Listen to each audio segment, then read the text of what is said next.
This is our introduction to ratios and proportions.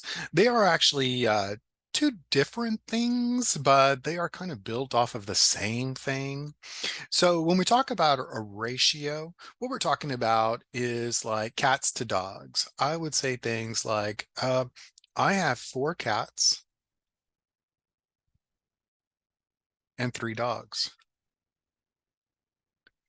So when we build a ratio, what we'll just say is we'll just describe that. I would say, well, what is the ratio of cats to dogs? I would say, okay, it's going to be 4 to 3. So that's what kind of is going on here. A lot of times people do have seen this. They do understand the word to when you're describing it. So you use a colon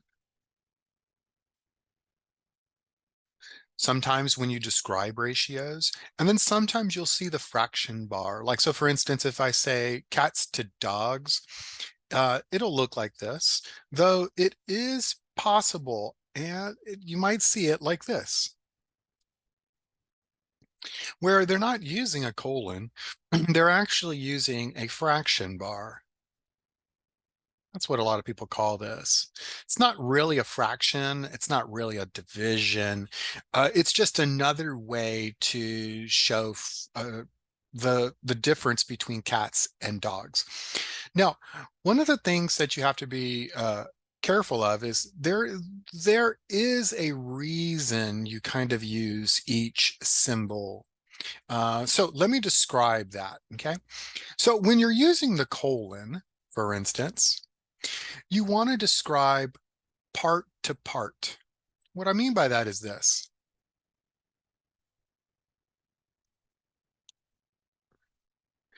Of the animals that I have, 4 are cats, 3 are dogs. Now, these are different pets, right? They are, some are cats, some are dogs, but they all are animals, right? Couldn't we call all them pets?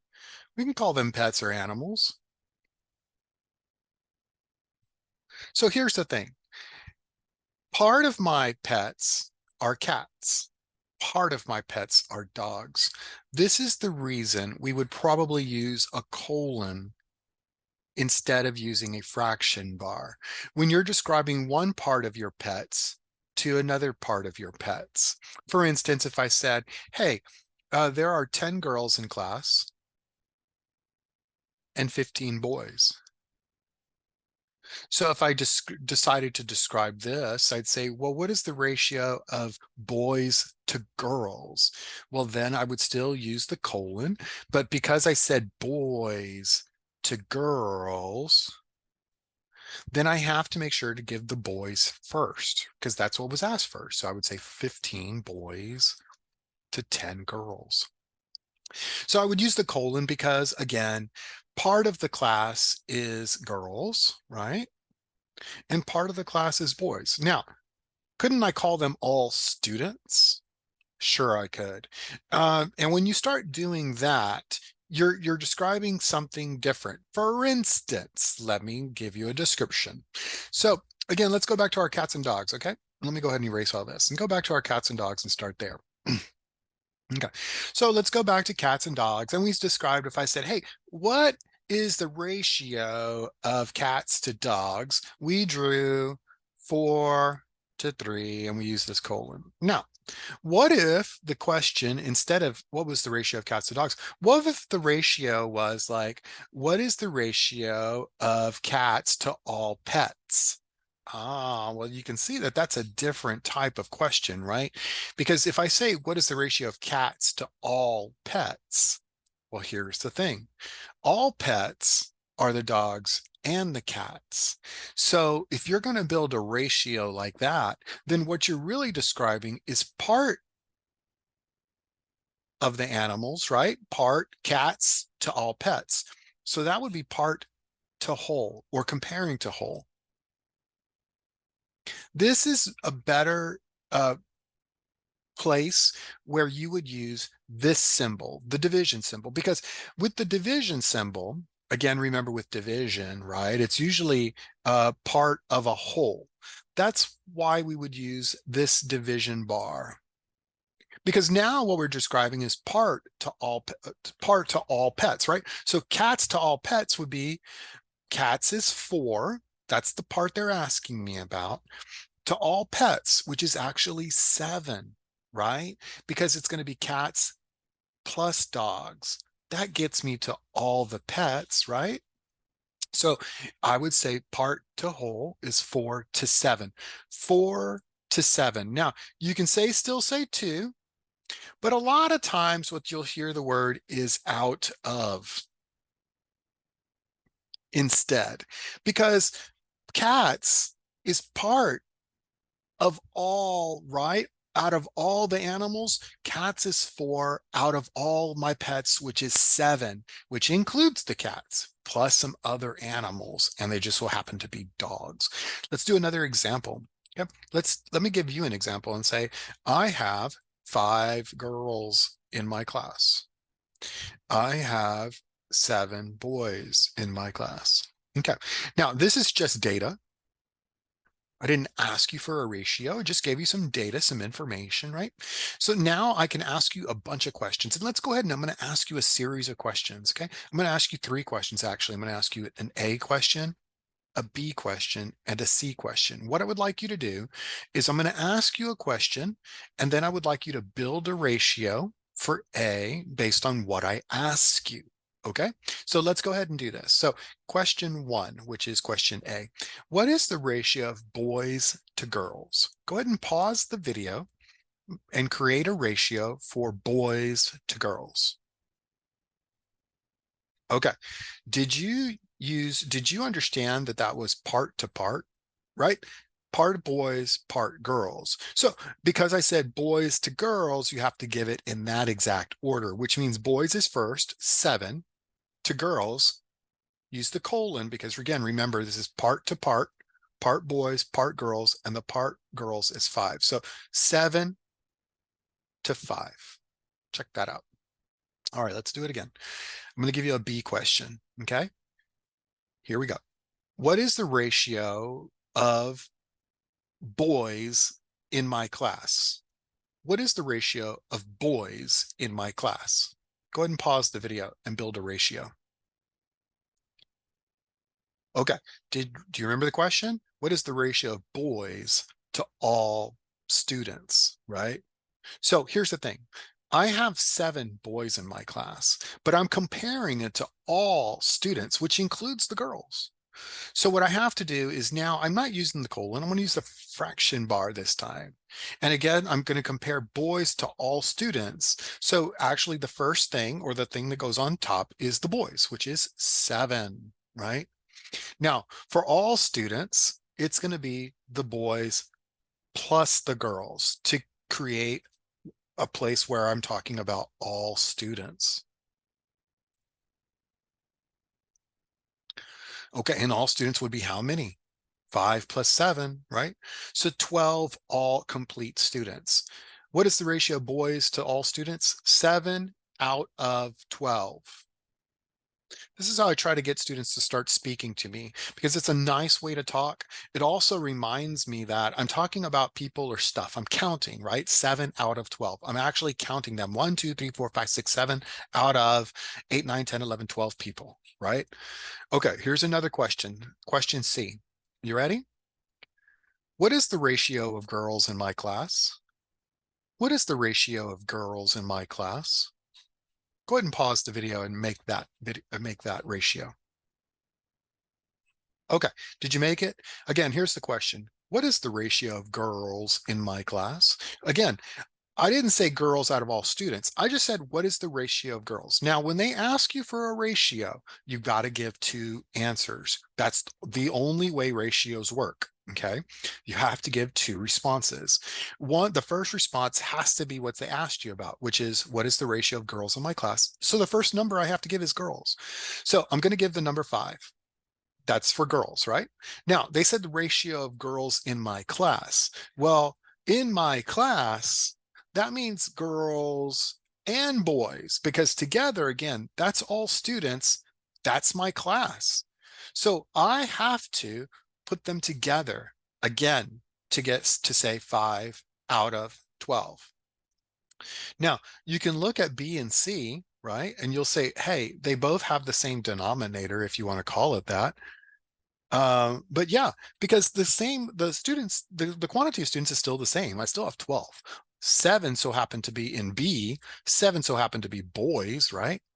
And in C, 5 so happen to be girls. So you have to be ready to combine the parts together to create a whole. Okay. All right, let's take a look at a few more questions. Okay, here we go. Let's take a look at some questions and you can answer with me. You ready? Look at question 1. Question 1 says there are four birds and 6 snakes. What is the ratio of birds to total animals? You hear that? So go ahead and pause the video and choose an answer. All right, let's talk. Now, birds to total animals. Well, birds is 4. So the first number I want to give is 4, and that's no problem, right? 4 birds. Now, here's the second thing. They said to total animals. Now, total animals means I'm going to have to take the birds and the snakes and put them together. That gives me the number 10. 10 is what I'm calling total animals, right? So my 10 is total animals. It's also my whole, right? Isn't that everything? Because it's everything I have, right? Birds and snakes, that is my whole. So what I'm comparing actually is part to total, which is whole. And when you compare that way, you want to use the fraction bar. Okay. So what is going to be my total or my denominator? My denominator is going to be 10. And again, that's total animals. Now I want to go ahead and bring up another situation. And here is the thing. I hate doing it, but it needs to be said. Okay. And here's the thing that needs to be said. These ratios, okay, are kind of like fractions. Okay. And we know, like fractions or with fractions, that there is an ability to simplify. So here's the thing. Just like a fraction, these ratios can also be simplified. Now, I hate doing it. I don't like doing it, especially when I'm in class and I'm talking to students about 4 birds, 6 snakes, and then I show the ratio 4 to 10 or 4 out of 10. And they easily can say, yeah, 4 is representative for the birds. 10 is the 4 plus the 6. I see that. Then when I tell them, oh, no, truly, you should really be showing 2 out of 5. And they're like, whoa, wait a minute. Well, where'd the 2 come from?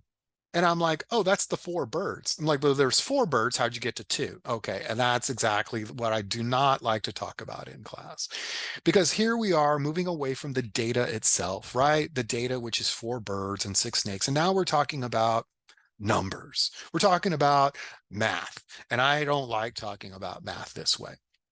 So I do have to remind them that, hey, you guys remember these ratios are like fractions, and they if they can be simplified, then you're supposed to simplify. So, and that means that the 4 and the 10, I can divide them both by the number 2. And because I can divide both of them by 2, I'm supposed to simplify. And that's why 4 divided by 2 becomes 2, and 10 divided by 2 becomes 5. So just remember that this is part of it. And right here on A, I'm going to choose option A. And you're going to be like, well, how come they don't have 2 out of 5 there? I'm just going to say, look, hey, I wrote this book. This is the way I like to answer the question. Now here's the other thing students will ask me, say, well, Baron, if they did had 2 out of 5 there, wouldn't that be the correct answer?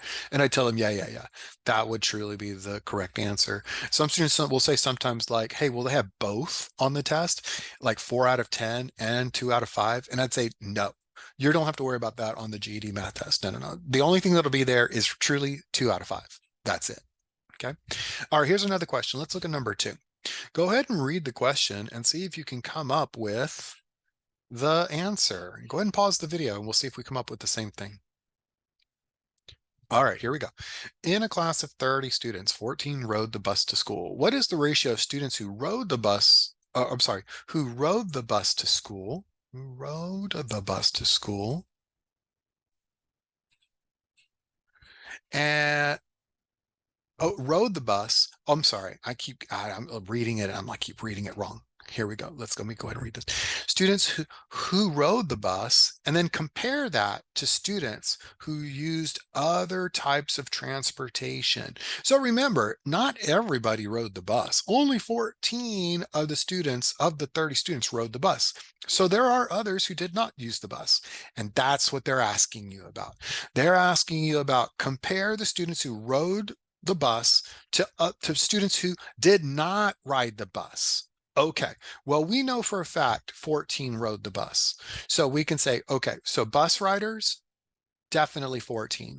Now we're going to compare that. And again, it's part to part, right?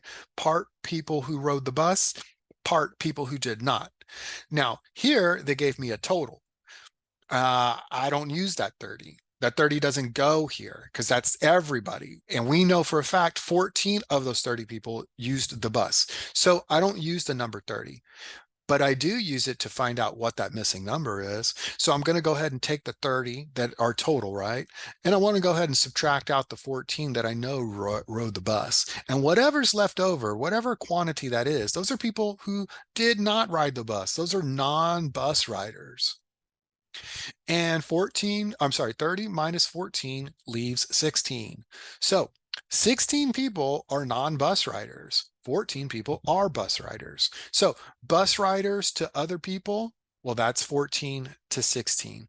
And you can say bus to non-bus. Now, is 14 to 16 up there? You would say, Baron, I do not see 14 to 16. I'd say, okay, great, great, great. Hey, do you remember that we can simplify? And we're supposed to do that also. So sometimes students will say, wait a minute. So when I'm looking at it and it's in fraction form, I simplify, but I also simplify when I'm using the colon. The answer to that is yes. Yes, yes, you can. You still do it the same way. You still say, well, 14 and 16 can both be divided by 2. And then I can say, let's go ahead and simplify. So 14 divided by 2 is 7. 16 divided by 2 is 8. So I should be looking for a ratio that's 7 to 8. And is it up there? Yes, it is. It's D. So again, I always tell students, look, hey, don't freak out if you build your ratio and you think you're right and you're looking over here and you're like, Varen, I don't see it. And we're like, okay, calm down, calm down. Hey, think about it also. Can you simplify? And if you can, hey, that's what they did. And we could, and there's our answer, right? Let's go ahead and take a look at number 3. Go ahead and read number 3. Okay. Go ahead and pause the video, read number 3, choose an answer, and then we'll look and see what we chose together. Okay. All right, you ready? Number 3. Patrick has 2 black, 3 red, and 5 white toy cars. What is the ratio of red toy cars to all toy cars? Okay, here we go. So again, they asked me red to all toys. So part to whole, right? Now, you would say, well, part to whole, Varen, let's use the fraction bar. I'm going to be like, hey, look over here. Do you see that they're using colon? And some students will say, well, wait a minute, you told me. And I'll tell them, look, guys, they can go either way. Just be prepared. Sometimes it can be colon with part to whole. Sometimes it's going to be fraction part to whole. But it doesn't really matter. You just be prepared, be flexible. That's what I tell my students all the time. You know, the greatest skill that you can have as a student, as a test taker, is just to be a little flexible with how you do things. Okay. All right, so here we go. So red toys. Red is 3. Let's go ahead and put it in the form they're using already, right? They're using colon. Let's go ahead and use the colon. So red is 3. We're going to compare that to all toys. So all toys, again, is a combination of everything. So 2 plus 3 is 5, and 5 plus another 5 is 10. So I should have a ratio of 3 to 10, right? 3 where they're red, 10 where they're all or total, right? So 3 to 10, D. Do you guys want to try another? Let's try another. Look at number 4 up here. Go ahead and read number 4. Choose an answer and pause the video. Okay. All right. Did you choose something? Let's see. A class has 15 boys, 20 girls. What is the ratio of boy to girl? Cool. And they did say simplest form, so that gives me a clue. Hey, they're talking, that might be simplify. And that's the way they're going to tell you. You'll say like, they'll say that on the test. And if it doesn't, just remember you're supposed to. All right, here we go. Boy, 15 to girl, 20. So again, I do not see 15 to 20 up there. So what do I do? Oh, they simplified it. What can I divide both of these by? Ah, that number is 3. So here's the thing. I want to go ahead and throw out another vocabulary word, right? We can divide both of these. I'm sorry. We can, not 3. We can divide both of these by 5, right? So I want to talk to you about a vocabulary word. That 5 has an actual name. We call that a factor. So what we say is, hey, we can divide both of these by the factor 5. And I'd say, yes, that's right. That's how we use that language. And I just want to go ahead and throw out that language because you will hear it again in other test questions. They'll come up. What factor can I simplify by that true? And here, what it just means the same thing. What can I divide by? And I can divide them both by 5, but I'm going to say the factor 5. I'm going to go ahead and include that vocabulary word in there. So dividing 15 by 5 and 20 divided by 5, that's how I simplify. 15 divided by 5 is 3. 20 divided by 5 is 4. So I should be looking at a ratio of 3 to 4. Is it up there? Yes, it is. Okay, continue to practice. Okay, we'll see you on the other side.